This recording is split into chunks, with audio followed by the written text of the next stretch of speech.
বিশ্বাস করুন, গলি থেকে রাজপথের এর চেয়ে ভালো উদাহরণ আর হতে পারে না। গলির ক্রিকেট থেকে সরাসরি ইন্ডিয়ান প্রিমিয়ার লিগে ঠাঁই পেলেন অভিষেক কুমার দালোর। তাকে নিয়েছে খোদ শাহরুখ খানের দল কলকাতা নাইট রাইডার্স।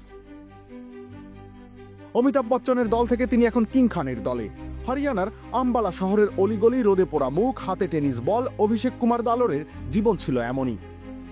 কেকেআর তখনও তার জন্য স্বপ্নের চেয়েও অনেক দূরে। কে জানতো স্ট্রিট প্রিমিয়ার লিগে লোহার মতো বল করা সেই হাত একদিন রিঙ্কু সিং এর প্যাড পাশে কাটিয়ে ঢুকবে ইডেন গার্ডেন্সে। ISPL, Indian street premier league. সেখানে মাঝি মুম্বাইয়ের হয়ে যিনি বল আর ব্যাট হাতে রাজত্ব করেছেন, তিনি এখন কেকেআর এর নেট বোলার, দলীয় ক্রিকেটের পেস বিস্ময় অভিষেক।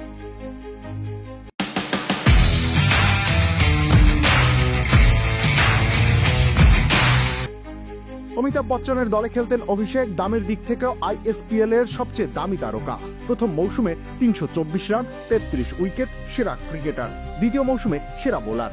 মাঝি মুম্বাইকে একা হাতে চ্যাম্পিয়ন করেছেন। এবার তিনি আসছেন নাইটদের রাজত্বে। না, এখনো সোনালী বেগুনি জার্সি গায়ে ম্যাচ খেলছেন না, তবে এ তো কেবল শুরু।